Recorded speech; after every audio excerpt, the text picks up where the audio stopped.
L'actualité d'ici et d'ailleurs. Tout ce que vous devriez savoir de l'actualité religieuse, politique et même des insolites dans le monde, c'est sur les échos de la toile.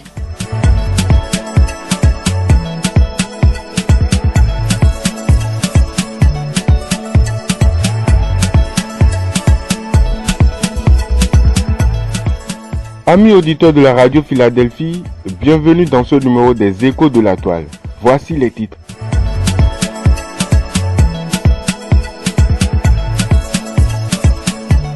Du Lincoln Memorial au Capitole aux États-Unis, des milliers de personnes se sont réunies. C'était à l'occasion du jour de prière et de repentir organisé par l'évangéliste Franklin Graham.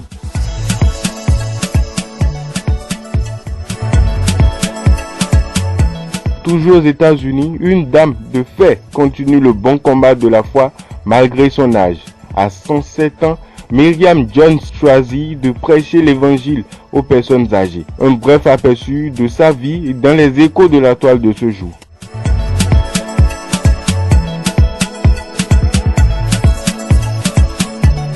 Les chrétiens toujours plus persécutés au Népal, la situation des personnes qui se convertissent de l'hindouisme au christianisme est de plus en plus intenable. Ce sont là les titres de ce numéro des Échos de la toile. Massi Mahiswa la présentation. Bienvenue à tous.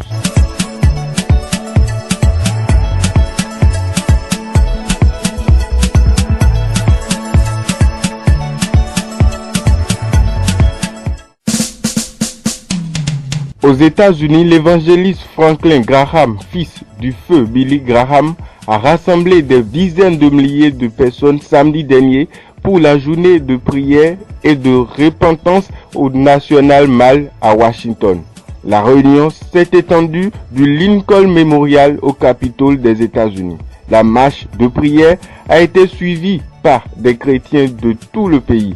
L'événement appelé Marche de prière de Washington a été suivi par les autorités et a commencé par une marche de près de 2000 à midi. Graham a organisé la marche de prière au Lincoln Memorial au Capitole, faisant plusieurs arrêts en cours de route pour prier spécifiquement pour le pays, y compris des responsables politiques, des policiers et des fonctionnaires des États-Unis. Le vice-président du pays, Mike Pence, ainsi que son épouse Karen, ont également assisté à l'événement. Pence est venu s'adresser à l'auditoire lui rappelant l'importance de la prière. Il a même fait la citation biblique du verset choisi comme thème de la marche, qui est 2 Corinthiens 7, verset 14. Comme nous sommes aujourd'hui dans une vieille promesse que les Américains ont revendiquée tout au long de notre histoire, que si son peuple, qui est appelé par son nom, s'humilie, prie et se retourne, il le fera comme il l'a toujours fait à travers beaucoup plus des moments difficiles dans la vie de cette nation. Il entendra du ciel et il guérira cette terre, dit-il.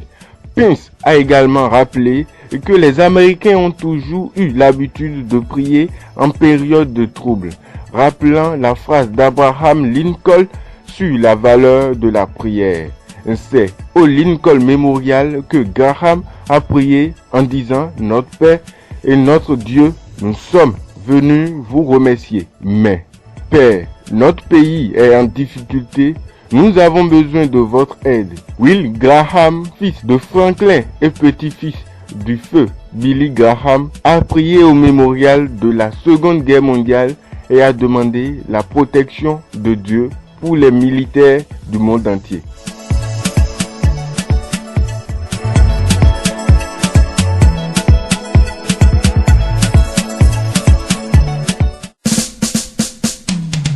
Toujours aux États-Unis, à 107 ans, une mémé choisit de prêcher l'évangile aux personnes âgées. Miriam Jones a accepté Jésus à l'âge de 50 ans et depuis, elle se consacre à la prédication de l'évangile, en particulier aux personnes âgées. À 107 ans, Miriam Jones reste une référence chrétienne pour les personnes âgées. Elle a aidé à fonder une église aux États-Unis à l'âge de 70 ans et a depuis vécu son appel à prêcher aux personnes âgées. Née le 28 août 1913, Myriam avait presque 50 ans lorsqu'elle s'est donnée au Christ. 10 ans après être devenue chrétienne, elle a fait face à l'une des périodes les plus difficiles de sa vie. En 1973, son mariage de 40 ans a été interrompu par un divorce. Il a fallu la grâce de Dieu pour lui apporter la guérison et la sortie de ce trou émotionnel, déclare Eve Vitaglione, la fille de Myriam, à AG News. Mais elle a eu un retour merveilleux et fructueux. Quand Myriam avait environ 63 ans en 1976, elle a commencé à rencontrer des gens chez elle pour prier et pour étudier la Bible. Dans les années suivantes, le nombre des participants a commencé à augmenter jusqu'à ce que la réunion ne soit plus seulement une étude biblique. En 1980, Myriam a aidé à fonder l'Assemblée de Dieu de Shendil à Southern Pines en Caroline du Nord. Comme dans toute petite église, il était nécessaire d'accomplir diverses fonctions pour servir le ministère. Je me souviens qu'elle jouait de la flûte pour l'église, qu'elle était impliquée dans les finances avec le ministère des adolescents, le comité de recherche et surtout le ministère des personnes âgées, explique Eve.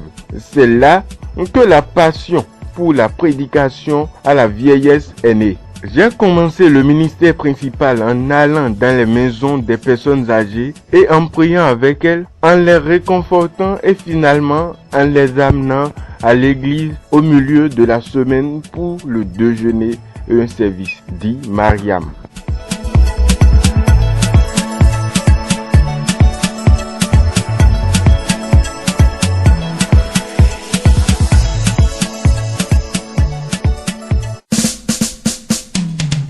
Allons à présent au Népal. La situation des personnes qui se convertissent de l'hindouisme au christianisme est de plus en plus intenable. Elles sont persécutées par l'État, comme le relate notre partenaire Stephen Adhikari. Les épouses chrétiennes, quant à elles, subissent la violence domestique. La situation des chrétiens du Népal s'est aggravée depuis la crise du Covid-19.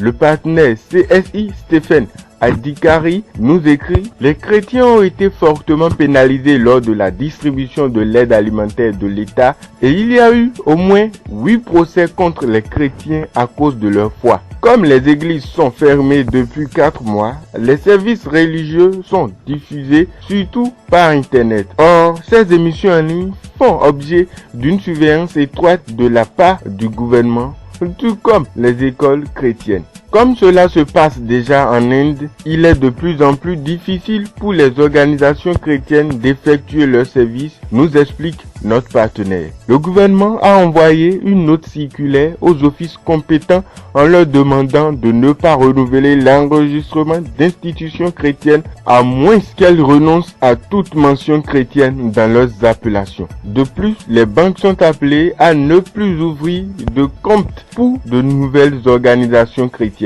L'hostilité croissante envers les chrétiens s'est clairement manifestée par la promulgation d'une loi anti-conversion en août 2018. Elle interdit de pousser quiconque à se convertir, de déranger d'autres religions ou d'offenser des sentiments religieux. Les peines prévues s'élèvent jusqu'à 5 ans de prison.